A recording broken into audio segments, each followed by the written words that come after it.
स्वीकृत सदस्य विविध विषय समिती सदस्यांच्या निवडी करण्यासंदर्भात इचलकरंजी महानगरपालिकेची पहिली सर्वसाधारण सभा डॉक्टर बाबासाहेब आंबेडकर सभागृहात आयोजित करण्यात आली।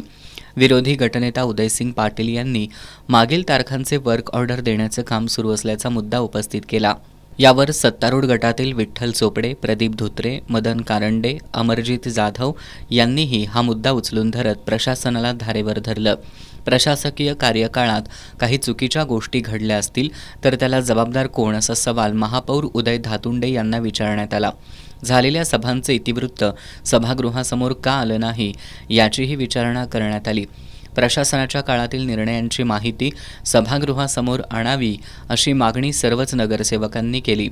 त्यावर महापौर उदय धातुंडे यांनी या संदर्भात पुढच्या सभेत संपूर्ण माहिती देऊ असं सांगितलं। विद्या साळुंखे यांनी महिला सदस्यांना बसण्यासाठी स्वतंत्र दालन करण्याची मागणी केली।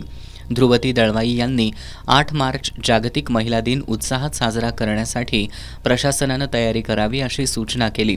सरिता आवळे यांनी विविध समित्यांबरोबर मागासवर्गीय विशेष कल्याण समितीची स्थापना करण्यात यावी अशी मागणी पत्राद्वारे केली आहे। यावेळी भाजपच्या वतीनं प्रकाश दत्तवाडे, अविनाश कांबळे, मारुती पाथरवट आणि इम्रान बागवान यांची, तर शिवशाहू विकास आघाडीकडून संजय कांबळे आणि इम्रान हावेरी यांची निवड स्वीकृत सदस्य म्हणून करण्यात आल्याचं जाहीर करण्यात आलं। परिवहन समितीमध्ये 12 तर स्थायी महिला आणि बालकल्याण आणि शिक्षण समितीमध्ये प्रत्येकी 16 सदस्यांची निवड करण्यात आली।